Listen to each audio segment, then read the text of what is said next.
Hello, my fellow schizotypals. Did you hear that noise? And welcome back to High Lit. Today, we have a very special guest. We have Michael Phile, who is a wonderful activist, and he works in a lot of fields, but we got him on today for Entheogens, and that's what we want to talk about. So I'm your host, as always, Carlisle Fletcher, and what I want to get into is, where are we in Michigan? What's the story? I just went to EntheoFest. You were a speaker there. You did great. I loved that. That was amazing. It was like it's like a peek into where we're going. So I just wanted to ask you what's up with it. Yeah, well, I guess before I talk about where we're at, understanding how we got here, it's really important. I mean, I'm not going to get into the history of the drug war. You can find that anywhere on the internet. But we also love the drug war. We talk about it a lot. It is completely illegitimate. So, yeah. No, absolutely. So as I said in TheoFest in 2019, I think it was probably February, I was giving a talk at Michigan Psychedelic Society on how to cultivate your own mushrooms. While that talk in a time of prohibition and, a little bit more secrecy, maybe we focused a little bit more on oysters, but we gave away a frick ton of psilocybin spores there because psilocybin spores are legal. So we teach you how to grow oyster mushrooms, and then you can buy some oyster culture from us, but provide a bunch of free psilocybin spores. Use the same techniques, and what you do with it, well, that's your risk. But essentially what came up was a long time cannabis activist from Ann Arbor. He's been active in cannabis since the 70s. Chuck Ream came up and he's like, hey, I've seen what's going on in Denver and Oakland. And this is actually before Denver passed their psilocybin initiative, or before the first decriminalization had passed. But he saw what was going on. He saw what was going on in Oregon with what eventually would become Measure 109, the Oregon PSI 2020 ballot initiative. And he's like, Ann Arbor was the first place in the country to reverse marijuana law. And that happened in the 70s. So, there was Hash Bash, the Free John St. Clair rally. And a result of that was ultimately cannabis was totally not criminalized, not even a fine, for a couple weeks in Ann Arbor before they got some legislation passed and made it a $5 fine. And the $5 fine is the first and longest standing, real drug policy reform in our country since, the drug war started. And so Ann Arbor seemed like a really great place to move forward with this. And he's like, how do we do this? Now, Chuck had just read Michael Pollan's book, How to Change Your Mind, which makes its appeal more to a little bit older generation.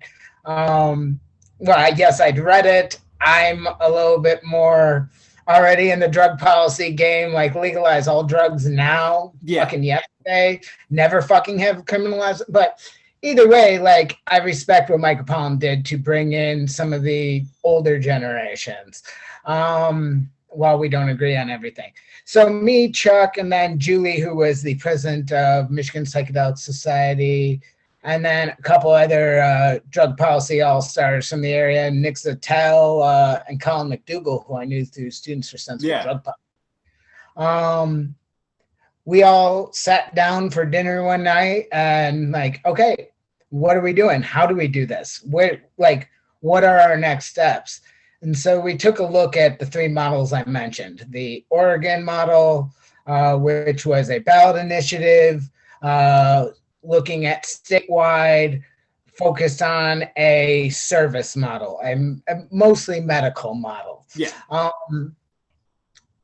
The Denver approach, which was psilocybin only, as Oregon was, but local initiative to just decriminalize psilocybin within the city, but it was the actual decrim measure. or the DN model, which was going on in Oakland and Santa Cruz, which sought all entheogens under decrim and said, screw the fucking ballot box. This should be something the people we already voted for do. We shouldn't have to wait for a ballot. We voted for them for a reason. They should support us and our push to do this. And, you know, immediately after Denver went, DN went in Oakland, and then Santa Cruz immediately thereafter. And so, you know, that was the model we really liked best. And we saw what played out in Denver, Oakland, and Santa Cruz. And we're like, yeah, no, this is the model we're going for. Ann Arbor's got a very progressive city council. There's no need to collect thousands of signatures and wait for the next election and do this. And so I would say it was April, right before the Denver and the Oakland things happened. Denver, I believe, was May 7 or May 9. I don't remember. I was at Schwangel, so I was pretty Schwangel that night. But I was in Denver. And I was too high to make it to the after party. Fair. But, you know, so we formed as DNA2. So we chose the name because everybody affectionately calls Ann Arbor A2. DNA is, you know, that root of life that flows through all life that really connects with what the larger psychedelic experience means for a lot of us. And so we thought it was a great name. It caught on really quick. And we were actually on track to, within a year, it would have been April 2020, have passed then. But then, as we all know, March 2020 hit some complications worldwide with COVID and kind of just moved everything to the side. However, while most DN chapters across the country that were active at that time kind of just went on hold, we doubled down. We stopped meeting in person, but we kept moving forward. I was in jail writing press releases at the time, doing book reviews on different things. And, you know, I'll talk about incarceration and, you know, the state of mass incarceration that we're in at some point. But, you know, being in jail, dealing with a pandemic, that didn't stop us. We kept moving through it. So September 2021 or September 2020, the 21st of September 2020, Ann Arbor City Council unanimously approved our resolution to decriminalize in the city. Now, there was some small differences from Oakland and Santa Cruz, specifically the funding piece. While we did make it a lowest law enforcement priority, city attorney was not okay with it getting in front of the council with this removal of funding. And anytime you're going up against a governmental structure, you start playing with their money. Yeah, you can have idealistic concepts and they'll vote on that. But the second you start playing with their money, oh, then, you know, the hammer comes down and you get those no votes. So well, we accepted it. We moved forward and passed unanimously. And during this time, we saw several more groups reaching out to us. Hey, how do we do this in our city? Specifically Grand Rapids, East Lansing, Kalamazoo, Detroit, Marquette, Traverse City. They're like all over the state, people were reaching out. How do we do this? And we're like, there's enough momentum here. We need to keep thinking forward and create Decrimination Michigan. Start looking towards statewide. And that was something we had talked about at that first meeting was, what kind of timeline do we think we can decrim in Ann Arbor? And then what kind of timeline after that do we think we're gonna hit a statewide? And we were like, oh, you know, we'll get Ann Arbor by 2022, maybe statewide by 24, 26. And like, it didn't seem that realistic. And it actually was incredibly fucking easy. Yeah. Like, I mean, not without hard work, not without dedication and a rock star team that was just like passionate about it and, committed. Um, Well, I mean, something that I find interesting that I think is a little bit of a footnote with Ann Arbor history is that as you study the history of medicine, pharmaceuticals, and therapy, and all these things, the University of Michigan in Ann Arbor comes up so much. So it's Absolutely. like it was fundamental in the establishment of pharmaceuticals as we know it. Why could it not be part of the redefinition or the updating of pharmaceuticals? It's like it is the very infrastructure that gave us modern medicine. So it's like why, like it seems like the perfect place to innovate. Absolutely. Well, I think in that respect, a couple student groups at U of M were key in our help as volunteers and, just helping us get out the messaging and spread the word. That was Student Association for Psychedelic Studies, SAPS, and SSDP, as I already mentioned, Students for Sensible Drug Policy, which is historically had a really strong chapter both at the main university and in the School of Law. So, But just yeah, just off top, if I think I'm correct here. I think it was John Hopkins was founded by alumni by the University of Michigan, and they founded the first pharmacological therapy or like medicinal school.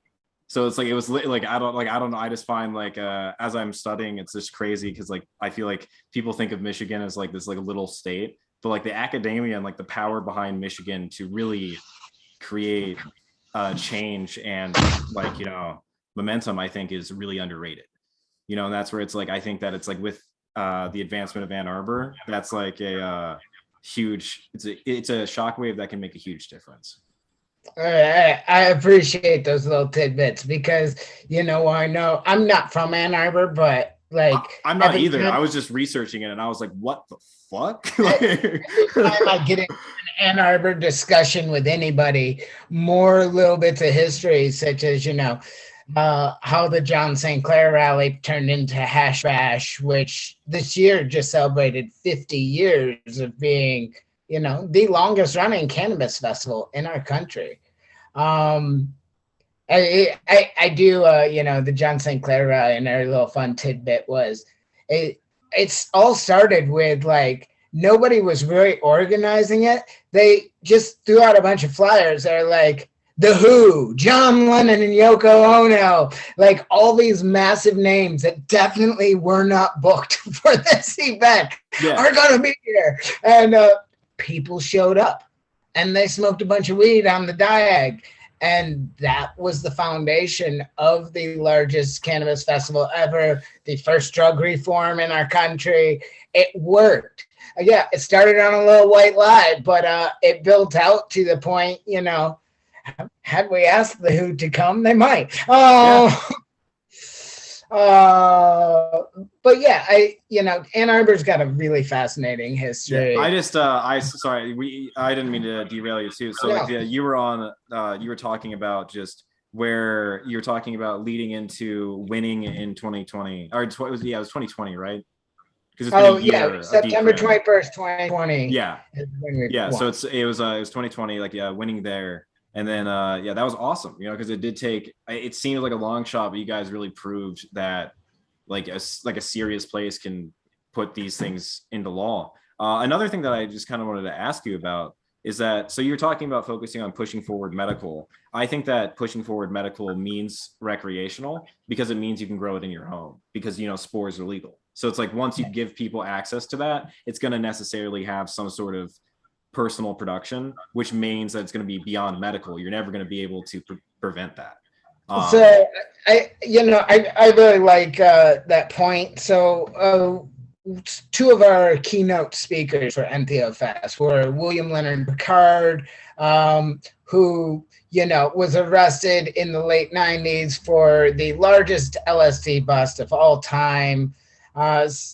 I don't remember for sure. I think 2,500 kilograms of LSD. Like, tens or hundreds of millions of hits of LSD. Yeah. Like you figure 1 gram works out to 10,000 hits at 100 mics. And 100 mics isn't a dose for me. But that's another topic. But then we had Barking Dog, Daryl Brown, a local indigenous leader and psychedelic artist. Also serves on the governor's arts council. Real leader within his community as well. And we were having a discussion the night before Entheofest. And I was moderating that discussion with the two of them, Ayana E. Julie Barron, and Larry Norris, the director of National Decrimination. And I had I'd asked one of the questions I'd asked was what about recreational use? And I think Barking Dog and Daryl Brown, Barking Dog and Larry Picard really nailed it. They're like, I think all use is medicinal. And it describes some of the very first experiences I was talking to you earlier about, where like I had no intention of bettering myself spiritually, physically, or mentally. I like to get high. I was trying to get high. Yeah. I was trying to have fun and some recreation. And oops, I'm a better person for it. Oops, I looked in that cosmic mirror and saw a little bit of myself that needed some work and did something about it. And so, I think, people are like, well, yeah, but what about challenging experiences? Those aren't therapeutic. Bull fucking shit. My most challenging experiences are looking in that cosmic mirror and being like, wow, you've been a real piece of shit in this area of your life, or you're not taking care of yourself. And that's a struggle. It terrifies me to know that I'm not everything I could be sometimes, or that I may have treated somebody poorly, and recognizing while looking in that mirror that I need to do something about it, make those amends, change that lifestyle habit, quit using heroin, quit using methamphetamines. My own personal experience. For sure. And it's not to say that I want to be really clear as a drug policy activist. I don't believe in the good drug, bad drug argument. Drugs are drugs, and everybody should have the right to put in their body and consume whatever the fuck they want. That should not be a governed thing, let alone a criminalized thing. But through criminalization, what's happened is we've empowered black markets that are profit driven and have no regulation. So they have the ability to cut to make more potent. So we have an opioid epidemic. So we are terrified of addiction. So we are moving addicts, people with problematic substance use disorders to the edge of society and taking away any supports that they probably actually need. A little tangent and sidebar there, but I think just to say about the good drug, bad drug, there's not good drugs and bad drugs, but you should be buying what you're buying, so it's like, that's the thing, is that it's like, if you're trying to get a drug, it shouldn't be something else when you take it. Like absolutely, that's what I would say is the good. And certain drugs may carry more risk, may have a different safety profile than other drugs. That's why when you start contaminating supply, any semblance of what that risk or what that safety profile looks like goes right out the fucking window. And that's why we chose entheogens moving forward. Yeah. How the fuck do you adulterate something that grows out of the ground? You can't put fentanyl in a mushroom. I don't maybe, but like, I really don't challenge people. I regret that, but like, I don't think so. No, you're right. It's very hard to adulterate something that is naturally occurring, and that's why we moved forward with naturally occurring entheogens. But I think, going back to this recreational discussion, I I don't like saying medicinal because that really does invite the big pharma, big medical models that are definitely coming down the pipeline. But all use has beneficial potential, whether it is recreational intent, whether it is spiritual intent, whether it is a physical or mental health, betterment intent. I think you get a little bit of all those betterment pieces, no matter what the intent is. You go in for spiritual intent, your physical and mental well-being improves. You go in for, physical or mental health intent, that spiritual well-being improves. So I really think these lines are actually quite blurred by traditional entheogens and psychedelics. Yeah, I mean, I think that the way I look at drugs is it's the same kind of word, like where it's like pornography, where it's like, why isn't Game of Thrones considered that? And it's like, well, it's in the eye of the beholder. And it's like, what the fuck does that mean about the content? Like, how does that determine what the substance is? It's like, well, it has no medical value. And it's like, how do you know that? And it's like, because I think so. And it's like, well, we have medical studies that have several applications that have shown that it at least has a potential. So could we review it? And it's like, no, it's a drug. And it's like, what is this argument? Well, when you look at the history of the drug war, whether you go back to 1914 and 1919 and Anslinger's works, or you go to 64 and 67 with Nixon and the creation of the war on drugs. Yeah. Or you get into Reagan in the 80s, like every single one of those things was an attempt to marginalize a faction of society that we didn't want to hold any power. Whether it was blacks, whether it was Asians, whether it was hippies in the anti-war movement, it was always an attempt to marginalize. It had nothing to do with the actual data. Why do we use marijuana? Being made illegal. Why do we use marijuana? Like, why is it every single legal bill? Like, why is like, you've read the fucking book, that it was used as a slur by Anslinger against Hispanics, essentially, and you want to continue having that in the laws that were guys, please. Cannabis doesn't sound that much. I don't think it sounds worse. It doesn't, like, it's what we called it before we made it into a slur. I find that really absurd that in such a forward-thinking state for weed, we're like, yes, it's marijuana. Yeah, we love our medical marijuana. No, absolutely. I think the government is scared of psychedelics. Oh yeah. Whereas they welcome heroin, they welcome cocaine, they want.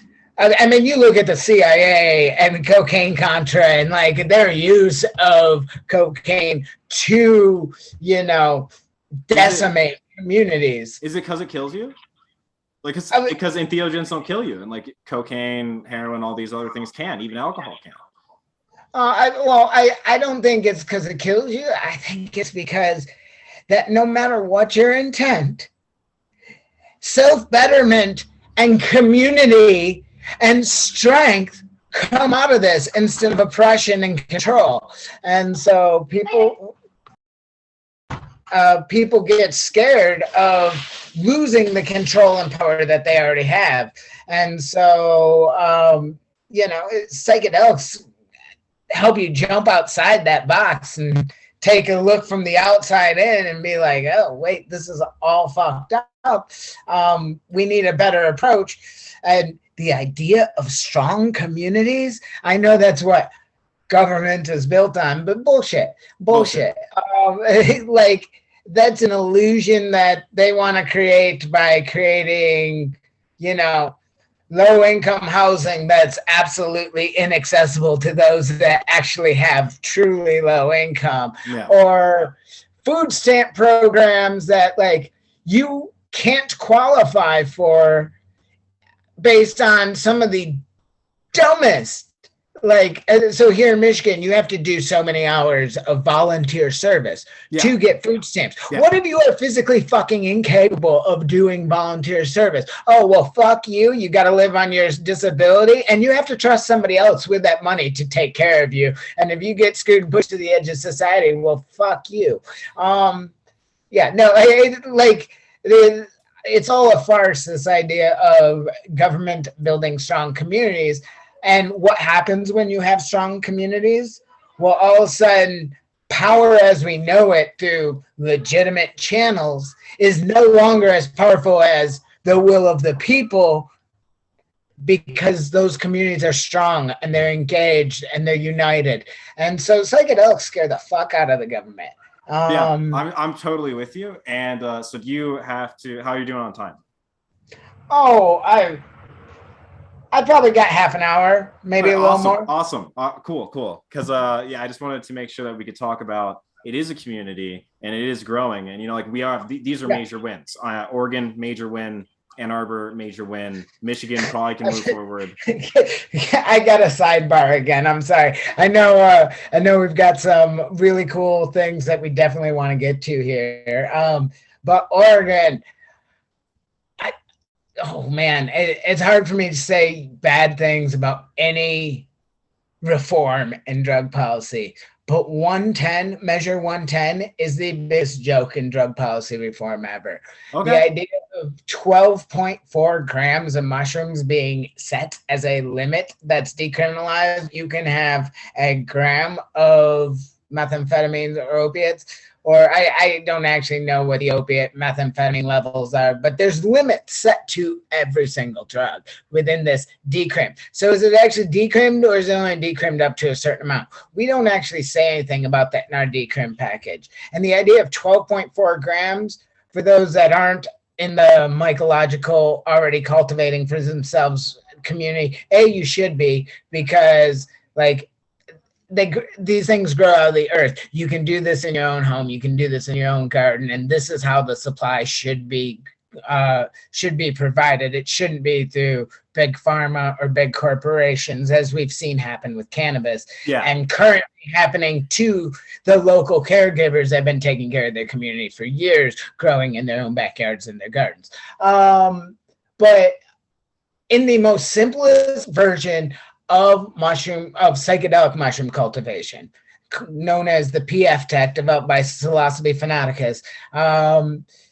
It's brown rice flour, vermiculite, some water, sterilized, inoculated with spores, and it only grows a really small bit of mushrooms. But one tiny PF cake, and most people, because you got to break out a pressure cooker or a pot of steaming water for fractional sterilization, you're making 10 or 12 of these cakes at a time.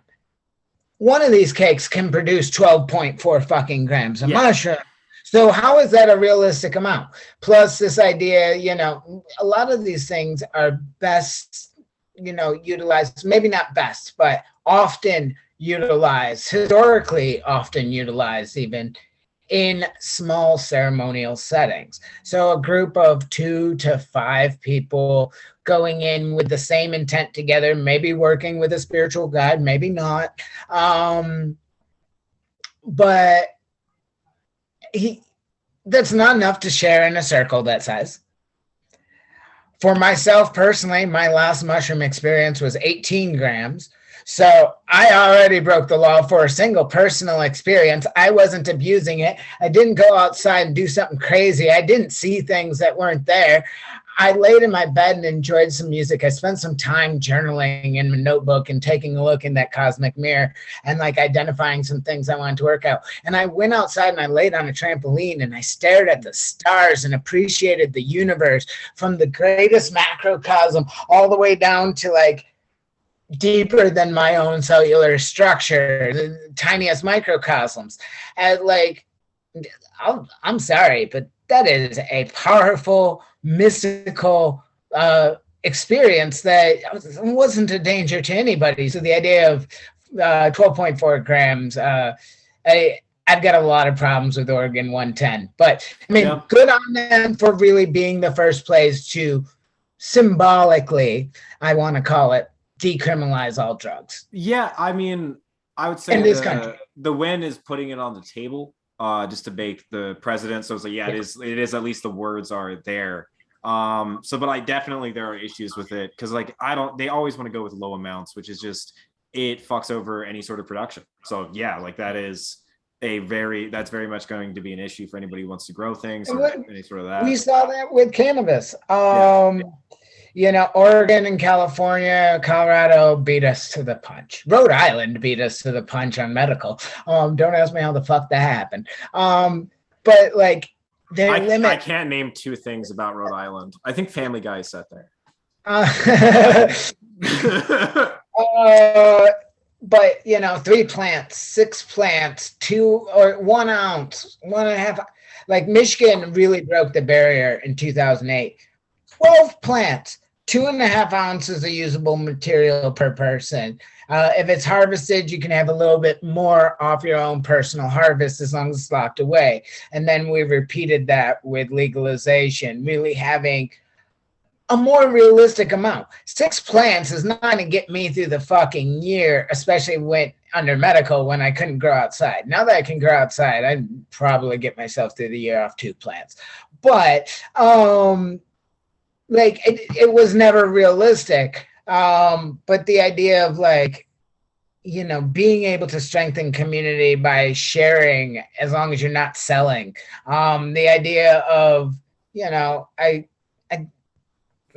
I'll tangent about this for an hour. We should move along because. So very interesting subject, but the thing would be, so working within DNA and like these programs, how can people help? Where it's like either in Michigan, or like somebody in Ohio or somebody in Kentucky or Florida. Like, what can people do to try to make Entheogens stronger? What can they do to support the movement and try to make us get better bills and protect people who are like trying to give people medicine that's not controlled by certain extraction firms? Well, so here in Michigan, there's several options because we do have a strong Lansing and East Lansing, strong Grand Rapids, strong Detroit. We're starting to see more movement in the Traverse City, Bay City, in terms of interest. And the UP is seeming to want to fire back up again too. But we also have that statewide movement because we do have so many points spread throughout the state with movements that statewide does actually seem feasible at this point. So within Detroit, a package is on the November 2nd ballot. That is called Proposal E. Vote for E because it's easy. I won't get into the politics of that. There's always politics in politics, and that wasn't actually started by the Decrim Nature group in Detroit. That was actually formulated by a lobbying firm that came in from out of state. But I do think some of the changes we asked for as Decrim Nature have been accepted as they moved forward. So I do see us working with them closely, I hope, and vice versa, them working with us. Grand Rapids. Actually, the reason I have to leave in half an hour, I'm headed to Grand Rapids City Hall where they are voting on a Decrim Nature package. Now, Grand Rapids went a little bit further than Ann Arbor did in terms of piecemealing this apart and fucking with it. And so I've got some major complaints. First and foremost, they took out everything that said decrim these substances. So there is no law enforcement priority. There is no removal of funding. There is no resolutions are built on 2 forms. There's the whereases. So whereas entheogens have been proven to be beneficial, blah, blah, blah, blah, blah. Whereas the city has already not experienced a major problem with these things, and the statistics show that. Whereas, here's all my selling points. Therefore, be it resolved that the city will make this the lowest law enforcement priority. Therefore, be it resolved that the city will, cease spending city funds on this for prosecution, arrest, et cetera, et cetera, et cetera. This is how most resolutions are built. Whereas, therefore. So Grand Rapids, the only therefore is therefore the city of Grand Rapids supports the decriminalization of these substances at the city, or no, I believe it says at the local, state, and federal levels, and then there's like a second sentence in there. Now, first problem with that.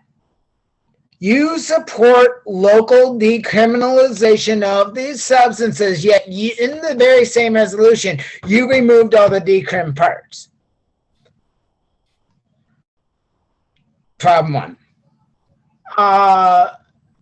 Now, I think part of that is that whereas it says, whereas this is already not a fucking problem, they're heavily acknowledging that. It's already not a problem. It already is a lowest law enforcement priority. It's just not on the books as such. Yeah. And that's because people on psychedelics aren't causing a big ruckus in town. Mushroom growers, people holding ceremony aren't causing problems. So it already is a low law enforcement priority. But they are holding that symbolic vote that says, we support this. Now, the good part, we support this local, state, and federal decrim movement. I'm going to, go in, be peaceful, just, pass it, vote yes. I'm not going to make that argument tonight about, you said local, why the fuck do you do this? I'm not trying to argue with them. I want them to vote yes. I'll get into that in personal discussions with each of the city commissioners and the mayor and manager in my own time. But that's, based on my work organizing, that's my relationship already is, one-on-one conversations, and I'll have those. But if the city supports this decriminalization at the specifically state level, as soon as they pass this, I want them to endorse Decriminator Michigan. Endorse. As a city, I want your sign off. Grand Rapids, the city of, and its commissioners support. And this is why I think this is actually a very powerful symbolic move. Because that's another piece that Ann Arbor took out. We had actually phrased this section as in Ann Arbor initially as will lobby the state to make these same changes. And that no, we're not spending city funds on this issue. Okay. We're fucking with their money again. I get it. But the more creative language of supports the decrim movement and these, efforts statewide. Okay. You said you support it. You wrote that on paper. There is a statewide movement to decrim these happening. It says specifically legislative efforts. So difference here is a resolution is not necessarily legislative. It's introduced by an elected official. It's passed by legislative officials, elected officials. But an ordinance is actually more powerful than a resolution. And my understanding is the flip side of this coin is that Grand Rapids does plan to move forward, hopefully, with looking at how to build an ordinance of this, which would be more powerful. That could look more like they could maybe open them for businesses. I don't know what they do, but that's entirely authored by them and submitted by us, it championed by one commissioner and moved forward. So, there's a lot going on in Grand Rapids. How you can support, nobody's going to see this tonight, so I can't tell you how to, but vote E on easy in Grand Rapids, vote E on easy in Detroit. Michigan, though. Michigan's the big one because Senate Bill 0631 was introduced on September 2nd. That is our language as well. We worked very closely with Senator Jeff Irwin's office and the State Legislative Services Bureau. And so that creates amendments to the Michigan Health Code Ooh. as it currently is written. In the Michigan Health Code is the Michigan Controlled Substances Act, the section that specifically brings up psilocybin, mushrooms, and LSD, now has a subclause under it. Prosecution of entheogenic plants and fungi, which there's another amendment that's earlier in the health code that's part of Senate Bill 631 that defines entheogenic plants and fungi. Now, this is the first time plant has ever been used in a cannabis other than in a context other than cannabis. So there's actually a couple small tweaks to cannabis. Like cannabis has to be defined as a plant, but not an entheogenic plant, which I think is fucking stupid because cannabis is clearly an entheogen. But we have legalization, so we're already, past. Okay. But entheogen, these were okay. There will always be politics in politics. There's too much money wrapped up in cannabis already. Yeah. But so there's the amendment defining entheogens. So any naturally occurring plant or fungi that can occur significant benefits for personal or spiritual well-being that contain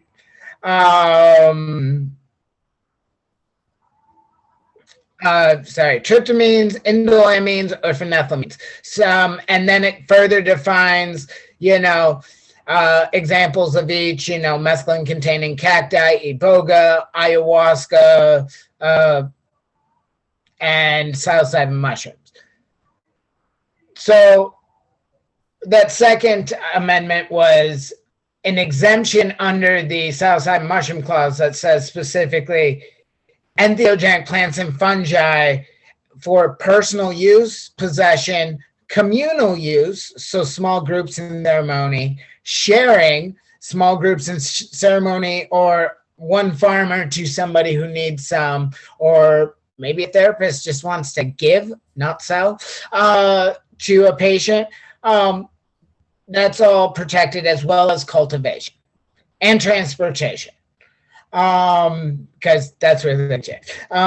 So we include transportation. And then the third major amendment to the Controlled Substances Act there is fees for services around these substances. So again, non-monetary distribution is protected, but monetary distribution, selling, is definitely not allowed. However, fees for services utilizing these substances, such as a spiritual guide, a space holder, ceremony holders. I'm going to avoid saying a therapist or a counselor because then we get into medical terminology. As people who have sold out our faces to this cause, are we allowed to discuss like selling entheogens? Are we allowed to discuss market realities at all, or is that like we can certainly talk about that. I mean, I'm just wondering, like, in terms of like legality and like us as like activists, like how are we allowed to approach the reality of this substance that goes like it's legal to do them. I wonder how people get them. Oh, maybe like so DN and its ethos, that movement specifically utilizes this grow, gather, gift model. Cool. And so that's how you get it. You gift. You gather with people that donations. Are in circles and you gift. Donations a tricky thing, but yes. But that's what we did with dispensaries for a while. As myself, not as a representative of DN, yes. Donations would be. This is what I mean, where it's like you have to. There's like things you can and can't say. Cool. I avoid talking about it because we are actually in the process of passing, and if that's caught by the wrong person, then it's sent off. Whatever. Absolutely. But the fact of the matter is, every law has a fucking gray area, and people are going to find the workaround. If we find a work up to prevent donation, people are going to find a new way around. Well, what makes me worried is that, so what I saw with weed is that you have the government scared to break into this substance. They then let somebody else do it for like a decade or a decade and a half, and that it survives in a gray market. But because of that, they can't get banking or infrastructure. And then that allows, when legalization happens, for corporations to put pressure on the little Americans who really put in the bedrock work to make the substances function as they do. You know, like it was a lot of farmers on the West Coast that made weed normal, but then now we have these national brands that are able to move in, and that's what scares me about not like that's I mean, again, I don't even know how to talk about it, but that's what scares me about the gray market to like daylight market model, is that I think that it's basically like you kind of like make this moment for little producers to live and thrive. And then once legalization occurs, which is like awesome, because then it's like, okay, cool, like we're not going to be, you know, persecuted for this. But then also you're kind of letting them go to the wolves. Yeah, no, and the problem with, you know, if somebody does say, oh, well, what about donation, and tries to write that in, well, that's just more regulation. More regulation leads to black markets, leads to all the problems that, you know, the drug war has already fucking caused. Well, black markets and corporations, you know, because it's like what the drug war is against you or I selling drugs, you know, so it's against the common person doing it. They want either criminals or corporations doing it. Which is at least that's what seems like to me. Are two ends of the exact same fucking spectrum.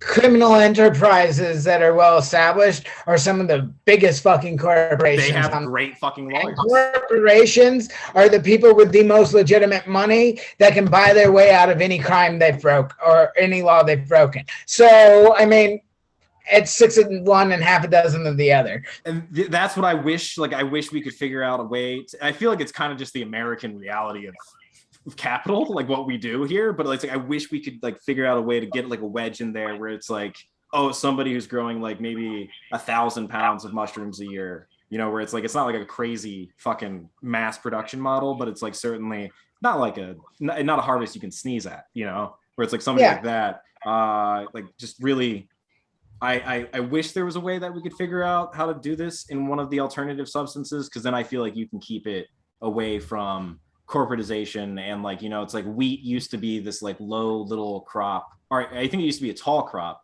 that like you could also use for building. And then we selectively bred it down to this thing that is only like, you know, a food stuff that's not as rich and is like less healthy for you, which I think is where corporations put substances. And it's like, please let us just keep this how it is. Like, you know, like well, I mean, even most of the medical research around psilocybin, it's focused on the synthesized form of psilocybin, the one of the active alkaloids within mushrooms, rather than recognizing the synergistic effect of all the active alkaloids and that entourage effect that we well know exists with cannabis and its several cannabinoids and terpenes. You're going to run into that same thing here. And that's where it's just like, it is politics or politics, and then it's frustrating, but it's just like I feel like what you can do is compromise. And I feel like this is the compromise, is that it's like, you know, decriminalize, where it's like, this is the first step that we can do, where it's like, yeah, at least you got grow, gather, and gift, you know? You know, like that is definitely what we can do. But it is, I don't think that we have a valid shield to like fight against, you know, these because it's fucking, we have like local models, and we have to convince our neighbors, and then somebody with $500 million can just ship that up from Arkansas up here and do whatever the fuck they want, you know. And it's just like, it is frustrating that it's like they get a voice as well, when it's like we're trying to do something ethical and delicate.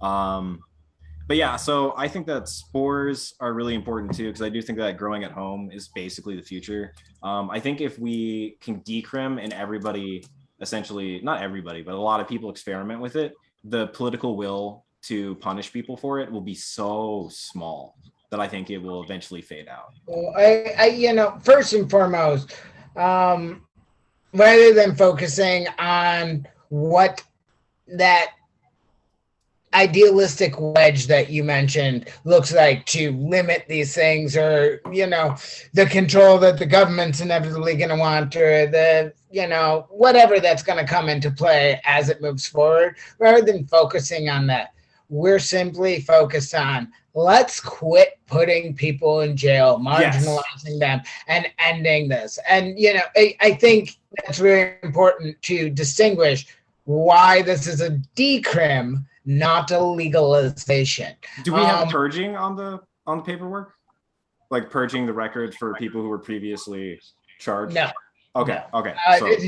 The expungement's going to be a whole nother beast. And it'll come. I mean, cool. We're not done at decrim. Legalization is happening, even for those of us that don't want it. Like, I don't think we should legalize nature. I think it's a God-given fucking right, not something given to us by a government. If we want to legalize, synthetics because they carry certain more risks to them just purely by the means of being produced or the ability to adulterate them, okay, yes, let's have that discussion as we move into the discussion of decriminalizing all synthetics. And as you had mentioned earlier before the show, the idea that anybody is being prosecuted for non-violent, an offense that harms no one else, like, that's absolutely bonkers. But I do want to actually answer your question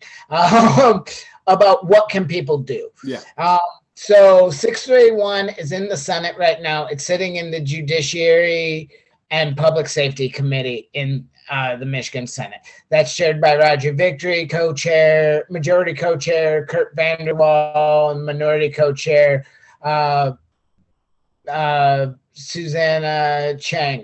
Samantha Chang. Oh man, I probably have that all wrong. That's fine. Also, Jeff Irwin, our champion, is in there, as well as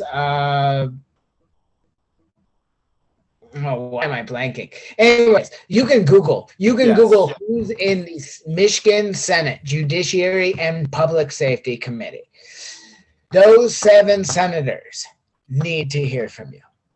Those 7 senators need a handwritten letter that tells your powerful entheogen story. Those senators need an email that can be as simple as the one click. Fill in your name and address, click send on our website, and send off a form letter email. A little bit different from your handwritten personal note. And then all of their numbers are shared on our website as well. Call them. You're probably going to get a voicemail during COVID, but leave them a 1-minute voicemail about why they need to vote yes on this, why they need to bring it to a vote, and why this is so important for you. Don't leave a 20-minute voicemail. If you do get a staffer, maybe drop a quick story. But again, this isn't a letter. This is a phone call. Their phones are ringing off the hook. Keep it short and sweet. We did also provide a sample phone script. That's immediate action that really helps the movement. Also, I hate to tie money into it, but time is money. Effort costs money. Information and education materials cost money. And all of us on the board of directors and our advisors, we do this all free of charge. We have not made a penny doing this. And we're not asking to make a penny. What we are asking is people donate to this cause so we can print more materials, so we can make more things to give out to dispensaries, businesses, spread the word far and wide, make some radio spots, get some, TV attention, and that takes money. If you don't have money, time is money. Donate your time. Volunteer with us. We need help with clerical stuff.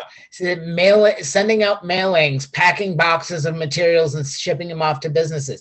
That takes a ton of time. Everyone on our board works a full-time job and sits on the board of multiple nonprofits and working on, in my case, I'm working on like 5 simultaneous campaigns on housing, campaigns on entheogens, campaigns on all drugs. Like, we're doing this for free. We need people that can take a little bit of their time for free and just we'll ship you off a list of addresses and some boxes and, prepaid postage. All you got to do is actually package it all off and send it off. That simple clerical stuff. People helping take notes at meetings. People showing up. We're going to hopefully be establishing some committees soon. Volunteering to be part of a committee and help us steer this in the right direction as we move forward. Showing up to cannabis events. There's the big Traverse City Cannabis Expo and Masquerade coming up October 16th. We've got volunteers going there that are manning a table for us. And, they're putting in gas money. We're going to reimburse them for gas. You're not paying out of pocket for that. You're leaving home, you got to eat out. We can't afford to buy all your meals, but we'll give you a stipend. So at least most of it's paid for and it's reasonable for you. We're going to try and help with their hotels, but we're not paying anybody to do this. But again, also, that takes. I'm absolutely going to link this. Absolutely going to link all this. So it's like, it's going to be easily accessible because yes, please money, do. Time, all that, very important to the movement. It's how you make a difference. I think the other thing is the easiest way to donate time. Fucking share those links. Yeah. Like crowdsourcing the movement. Like this whole DN ethos and movement was built out of the idea of decentralized open source. Anything we've done for Michigan, if you're in another state, if you're in another city, you can take our language verbatim and run. You can look at what we did and you can run. You don't need our permission. DN National has a full packet for new cities that are looking to do this that has sample languages from each of the cities that have already done it. It's got logos and branding already ready. Fucking run. You don't have to pay $100 or $500 to use our name or a monthly fee. Fucking do it. Just stick to the ethos. That's all we ask. If you want to do something in a different ethos, fine. Don't take our model. Fucking do it yourself. But we're making this easy. But that happens through sharing. And these actions, your listeners are hearing it. My listeners on other podcasts or, they're following our movement are hearing it. But if they share it to their 1 to 5,000 friends on Facebook, and 1% of those share it to their 1 or 5,000 friends on Facebook, and that 1% keeps trickling, now we got a fucking movement. Yeah. Now we have power. And, these actions, write that snail mail. It'll take half an hour of your time. And that snail mail is the most powerful piece. Make that phone call. Yeah. Second most powerful piece, each one of these senators takes 1 minute for a phone call. Send to that email. Write your own. Yeah, it takes a little bit longer. Or use our already formatted form letter and add your name and address in it. Fucking send it off. Easy as pie. And that's how we do it. Time and money. And that's how we're going to win. And Michigan will be the first state that successfully decriminalizes naturally occurring entheogenic plants and fungi. We I believe so. The first state that truly decriminalizes naturally occurring entheogenic plants and fungi. Fuck yeah. Yeah.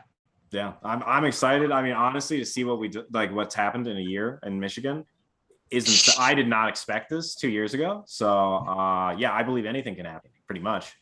I think that's great. So all the resources are there. You guys are online and available. So yeah, decriminaturemi.org. I know you said you're going to share the link. Also, hopefully soon we'll be getting the Entheo show back off the ground. That's our podcast. Entheo Fest will be occurring again next year. And then no, you're fine.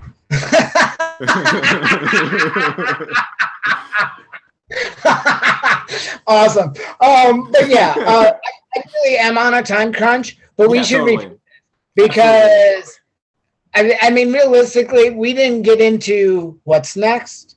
We didn't get into anything outside the logistics of how we got here and what to do right now. And the future, talking about what all drug decrim looks like, what is already coming down the pipeline in that. And I can tell you of at least 3 models around the country that are already like formulating target cities that are coming. Like the drug war is about to end, and it's happening way faster than those of us that have been working in this field for 15 plus years ever thought it was going to. There's a lot. Let me know about I think like it's the 20th. How are you doing that? The 20th. Like that area of week. Do you have any like time around like later October? We'll have to discuss. Have to discuss for sure. But I'm just saying, I feel like right now, this conversation, is a good introduction. Realistically, as long as we like connect tonight or tomorrow about this, I can make room in my calendar and we can make that happen. Awesome. Cool. Yeah. Also, check out Michigan Dance Safe. We do drug checking, harm reduction services around the state at festivals and shows. There's so much more we can talk about. And the list really is endless. But we don't end the drug war without getting everybody on board and having these simple conversations. So we need to continue this, and it's been a really fun time. Yeah, absolutely. I've loved this. Thank you so much for coming on, Mike. So you get onto the council and hopefully make history. Watch for us in the news, 11 o'clock tonight. Yeah. It's going to be that soon. Yeah. Second city in Michigan. It's not going to be a full decrim, but it's going to be meaningful and symbolic. And it's Grand Rapids. It's fucking Grand Rapids. We're conservative as fuck over here. So that's a real difference. Like changes happening. So I'm really excited for tonight. I'm really excited about getting to spend some time with you on the show. Yeah. And it was great hanging out. Thanks so much. Yeah. No, this has been a lot of fun. All right. Cool. Go be a hero. Yeah. See ya.